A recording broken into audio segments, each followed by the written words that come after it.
Hello my dear students, welcome and welcome back to your YouTube channel or sir batch. সবাই কেমন আছো? আশা করি সবাই খুব ভালো আছো। আমিও খুব ভালো আছি। আজকে তোমাদের সামনে আর একটি লেকচার নিয়ে চলে এলাম। ক্লাস 9 এর ইতিহাসের ফরাসি বিপ্লবের কয়েকটি দিকের ফার্স্ট চ্যাপ্টারের না ফরাসি বিপ্লবে নিচু তলার মানুষদের যোগদানের কারণ কি ছিল? ফরাসি বিপ্লবে নিচু তলার মানুষদের যোগদানের কারণ কি ছিল? তোমরা থাম্বনেল দেখেই বুঝতে পেরেছো। ঠিক আছে, তো ঠিক আছে, চলো শুরু করি নাকি বেশি কথা না বাড়িয়ে। তো ফরাসি বিপ্লবে নিচু তলার মানুষদের যোগদানের কারণ কি ছিল আজকের আমাদের আলোচ্য বিষয়। তো বন্ধুরা, ক্লাস 9 ইতিহাসে আমার আগে আরো অনেক ভিডিও করা আছে, ঠিক আছে। তো আমি বলেছিলাম ফরাসি বিপ্লবে যে সমাজ কাঠামো আমি তোমাদের যে পড়িয়েছিলাম, যে প্রথম স্টেট, দ্বিতীয় স্টেট এবং তৃতীয় স্টেট ফরাসি বিপ্লবের বিপ্লব পূর্ববর্তী ফরাসি সমাজ কাঠামো, তাহলে এই নিয়ে আমার একটি লেকচার, একটি ভিডিও ক্লাস করা আছে, ঠিক আছে। তোমরা যারা সেই ভিডিওটি দেখোনি, অবশ্যই ডেসক্রিপশন বক্সে আমার লিংক দেওয়া থাকবে, ঠিক আছে। এবং আই বাটন তোমরা গিয়ে আই বাটন দেওয়া রইলো, ঠিক আছে, তোমরা গিয়ে ক্লিক করে সেই ভিডিওটি দেখে নিতে পারো, ঠিক আছে। তো চলো বন্ধুরা শুরু করি।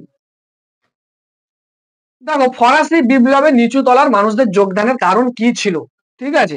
তো বন্ধুরা দেখো, যে ফরাসি বিপ্লবের বিপ্লব পূর্ববর্তী অর্থাৎ 1789 খ্রিস্টাব্দের 14ই জুলাই যে ফরাসি বিপ্লব ঘটেছিল, সেই বিপ্লব পূর্ববর্তী ফ্রান্সের সমাজ কাঠামো ব্যবস্থা তিনটে ভাগে ভাগ ছিল। তাহলে এই নিয়ে আমি আগের ভিডিওতে, মানে আমার আগের ক্লাস করানো আছে, তাই বলে কি আমি এই ভিডিওতে বলবো না? অবশ্যই বলবো। তো দেখো, যে ফরাসি বিপ্লবের সমাজ কাঠামোতে প্রথম স্টেট, দ্বিতীয় স্টেট এবং তৃতীয় স্টেট, অর্থাৎ প্রথম সম্প্রদায়, দ্বিতীয় সম্প্রদায় এবং তৃতীয় সম্প্রদায়, ঠিক আছে। মানে যাজক প্রথম সম্প্রদায়, অভিজাতরা দ্বিতীয় সম্প্রদায়ের মধ্যে পড়ছে, আর সাধারণ মানুষ, খেটে খাওয়া মানুষ, ঠিক আছে, দিনমজুর, এরা হচ্ছে তৃতীয় সম্প্রদায়। তো ফরাসি বিপ্লবে তৃতীয় সম্প্রদায়ের মানুষরা কেন যোগদান করেছিল, ঠিক আছে। তো দেখো বন্ধুরা, প্রথম পয়েন্ট যেটা তোমাদের 1 নম্বর, না ফ্রান্সের পূর্ব বংশ, না পূর্ব লেখা আছে, একটু মিস্টেক হয়ে গেছে। ফ্রান্সের পূর্ব বংশের রাজাদের সীমাহীন স্বৈরাচার, অত্যাচার, বিলাসিতা, প্রজাদের প্রতি দায়িত্ব জ্ঞানহীনতা, ঠিক আছে।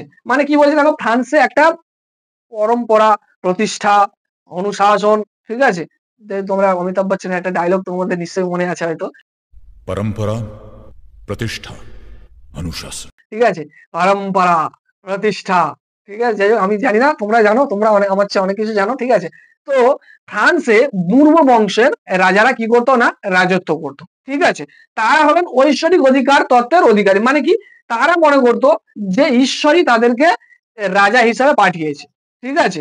দেখো, আমরা পূর্ব বংশের রাজাদের মধ্যে চতুর্দশ লুই, পঞ্চদশ লুই, ষোড়শ লুই, এইসব বিভিন্ন রাজাদের কথা আমরা পড়েছি, ঠিক আছে। সেই সব রাজাদের বিভিন্ন যুক্তিও আলাদা, তাদের চিন্তা ভাবনা, তাদের মতবাদ আলাদা, ঠিক আছে। কিন্তু দেখো, এখানে বলছে ফ্রান্সের পূর্ব বংশের রাজাদের সীমাহীন স্বৈরাচার, বিলাসিতা বিলাসিতা করতো। অর্থাৎ আমরা দেখেছি যে রাজা পঞ্চদশ লুই সব সময় আমোদ প্রমোদে ব্যস্ত থাকতো, ঠিক আছে। এবং প্রজাদের প্রতি দায়িত্ব জ্ঞানহীনতা। বন্ধুরা, ক্লাস 9 ইতিহাসে ফরাসি বিপ্লব শুরু করার আগে, ঠিক আছে, আমার ফার্স্ট যে লেকচারটা ছিল, ঠিক, সেখানে আমি কি বলেছিলাম, যে কেবলমাত্র কেন ফ্রান্সে ফরাসি বিপ্লব ঘটেছিল, অন্যান্য তো ইউরোপের আরো অনেক রাষ্ট্র ছিল, ঠিক আছে। ইউরোপের ইটালি ছিল, জাপান ছিল, রাশিয়া ছিল, তারপর অস্ট্রিয়া ছিল, রাশিয়া ছিল, কেন এগুলোতে ফরাসি বিপ্লব ঘটেনি, কেবলমাত্র ফ্রান্সেই কেন ফরাসি বিপ্লব ঘটেছিল? বন্ধুরা, তার কারণ হচ্ছে এটাই, যে দেখো, রাজাদের সীমাহীন, পূর্ব বংশের রাজাদের সীমাহীন অত্যাচার, স্বৈরাচার, বিলাসিতা, এবং কি না প্রজাদের প্রতি একটা দায়িত্ব জ্ঞানহীনতা। মানে কি, মানে একটা কেয়ারলেস টাইপের, মানে তার মানেই না প্রজা বলে, ঠিক আছে। প্রজাদের কোনো, তারা ভালো মন্দ দেখতো না, প্রজাদের সুযোগ সুবিধা গুলো তারা দেখতো না, তারা প্রজাদের অসুবিধার কথা শুনতো না। বন্ধুরা, যে রাজা হবে তার প্রজাদের কথাই আগে শুনতে হবে, তাই তো আমরা এটা কি জানি, যাদের যে সরকার হবে তাকে সাধারণ মানুষের কথা শুনতে হবে। চলো, দ্বিতীয় পয়েন্ট দেখো, যাজক ও অভিজাতরা নিচু তলার মানুষের ওপর নির্লজ্জ শোষণ, ঠিক আছে। যাজক ও অভিজাতরা নিচু তলার মানুষের ওপর কি করতো না, চরম ভাবে শোষণ করতো। তাহলে যাজকরা প্রথম সম্প্রদায়ের মধ্যে পড়ছে, অভিজাতরা দ্বিতীয় সম্প্রদায়ের মধ্যে পড়ছে, ও সাধারণ মানুষরা তৃতীয় সম্প্রদায়ের মধ্যে পড়ছে। তাহলে ফ্রান্সের কর ব্যবস্থা নিয়েও আমার একটি ভিডিও করা আছে, লেকচার করা আছে, তোমরা চাইলে দেখে নিতে পারো, ডেসক্রিপশন বক্সে আমি লিংক দিয়ে দেবো, ঠিক আছে, তোমরা অবশ্যই দেখে নেবে। তো দেখো, যাজক অভিজাতরা নিচু তলার মানুষদের উপর কি করতো না, জোর করে বলপূর্বক ভাবে কর আদায় করতো, ঠিক আছে, ট্যাক্স আদায় করতো। আমি বলেছিলাম যে যাজক ও অভিজাতরা কেবলমাত্র 4% কর দিত এবং বাদ বাকি যে করটি, ঠিক আছে, বেশিরভাগ 96% অর্থাৎ যদি আমি 100% কর ধরি, 100% করের মধ্যে 4% কর যাজক ও অভিজাতরা দিত এবং 96% কর কারা দিত? সাধারণ মানুষরা দিত। ঠিক আছে, তো এইরকম ভাবে সাধারণ মানুষের প্রতি যাজক ও অভিজাতরা তারা কি করতো, মানে নির্দেশ শোষণ করে নিত। ঠিক আছে, তাদেরকে নিঃশেষিত করে তুলতো। এই হচ্ছে 2 নম্বর পয়েন্ট, যে যাজক অভিজাতরা নিচু তলার মানুষের উপর নির্লজ্জ শোষণ করতো। ঠিক আছে, তাদের মানে কি বলবো, যাচ্ছে তাই অবস্থা করে ছাড়তো। তারপরে 3 দেখো, রাজ কর্মচারীদের অত্যাচার। এমনকি যাজক অভিজাত ছাড়া রাজার সবাই যে রাজ কর্মচারীরা ছিল, ঠিক আছে, এই রাজ কর্মচারীরাও কিন্তু সাধারণ মানুষের উপর অত্যাচার করতো। অনাচার ও বিনা বিচারে নিরীহ মানুষকে কোথায় বন্দী করে রাখা হতো? অবশ্যই তোমাদের সামনে ভিডিও, মানে তোমাদের লেকচার দেওয়া আছে, বাস্তিল দুর্গ। ঠিক আছে, তাহলে অবশ্যই তোমরা লেকচারটি দেখে নেবে, বাস্তিল দুর্গের পতন। রাজ কর্মচারীদের অত্যাচার, অনাচার ও বিনা বিচারে নিরীহ মানুষকে বন্দী করে রাখা হতো কোথায়? না, বাস্তিল দুর্গ।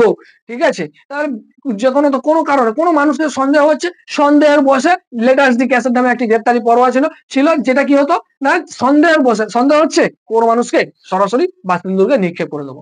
ঠিক আছে, তারপরে দেখো বন্ধুরা, 4 নম্বর পয়েন্ট কি বলছে? সামন্ততান্ত্রিক শোষণে নিচু তলার মানুষ দিশেহারা। সামন্ততান্ত্রিক শোষণে নিচু তলার মানুষরা, অর্থাৎ এতটাই এরা শোষণ করত, অত্যাচার করত, সাধারণ মানুষের দিশেহারা হয়ে পড়েছিল। তারা কুল কিনারা হারিয়ে ফেলেছিল, কি করবে না করবে তারা ঠিক খুঁজে পেয়েছিল না। ঐতিহাসিক ডেভিড থমসন কি বলেছেন? ফরাসি রাজতন্ত্র আসলে সামন্ত রাজতন্ত্র ছিল। ফরাসি রাজতন্ত্র আসলে সামন্ত রাজতন্ত্র ছিল। তারপরে দেখো 5 নম্বর পয়েন্ট, নানা কর ভারে জর্জরিত। ফ্রান্সে 2 ধরনের কর ব্যবস্থা ছিল। আমি ফ্রান্সের কর ব্যবস্থাকে 2 ভাগে ভাগ করছি, একটা হচ্ছে প্রত্যক্ষ কর আর একটা হচ্ছে পরোক্ষ কর। প্রত্যক্ষ কর, টেইলি, ক্যাপিটেশন, ভিংটিয়েম, এই তিনটে হলো প্রত্যক্ষ কর। টেইলি, ক্যাপিটেশন আর ভিংটিয়েম, এই তিনটে হলো প্রত্যক্ষ কর। এবং এছাড়াও কর রয়েছে যেমন এডস, গ্যাবেলা, ঠিক আছে, আরো অনেক ধরনের কর রয়েছে। সেইগুলো যে করগুলো বিভিন্ন এত রকম যে কর, সাধারণ মানুষকে প্রত্যক্ষ কর দিতে হতো প্লাস পরোক্ষ কর দিতে হতো। এই এত সমস্ত কর ভারে জর্জরিত মানুষ মুদ্রাস্ফীতি ও মূল্য বৃদ্ধির জন্য চরম অর্থ ও খাদ্য সংকটের মধ্যে তারা পড়েছিল। আর কি না, নিচু তলার মানুষ ছিল অধিকারহীন শ্রেণী, মানে এদের কাছ থেকে সব নিংড়ে শোষণ করে নেওয়া হতো। কিন্তু এদেরকে সেই ফরাসি বিপ্লবের যে 3টি মূল আদর্শ ছিল, সাম্য, মৈত্রী, স্বাধীনতা, এই সাম্য, মৈত্রী, স্বাধীনতা কিন্তু এদেরকে দেওয়া হয়নি। অথচ বেশিরভাগ সরকারকে ট্যাক্স এরাই প্রদান করতো, এরাই কর দিত। তাই তাদের মধ্যে দীর্ঘদিনের অসন্তোষের প্রকাশ ঘটেছিল ফরাসি বিপ্লবের মাধ্যমে। বন্ধুরা, আমি আগেও বলেছি যে কোনো ঘটনা, যে কোনো বিপ্লব, যে কোনো মারামারি, দাঙ্গা, হাঙ্গামা কোনোদিন একদিনে হয় না। অসংখ্য সাধারণ মানুষের জমানো পুঞ্জীভূত ক্ষোভের প্রকাশ একসঙ্গে যখন মিলিত হয়, তখন সেটাকে একটা বিপ্লবের একটা বড় যুদ্ধের আকার ধারণ করে। ঠিক আছে, তো এটাই ছিল আমাদের ফরাসি বিপ্লবে বা ফরাসি বিপ্লবে নিচুতলার মানুষদের যোগদানের কারণ। বন্ধুরা, আমার এই ভিডিওর ডেসক্রিপশনে আমাদের টেলিগ্রাম চ্যানেলের লিঙ্ক আমি দিয়ে দিয়েছি। ঠিক আছে, তোমরা টেলিগ্রাম গ্রুপে জয়েন হয়ে যাবে এবং আজকের এই ভিডিওর নোটসটা তোমরা পিডিএফ আকারে টেলিগ্রাম চ্যানেলে পেয়ে যাবে।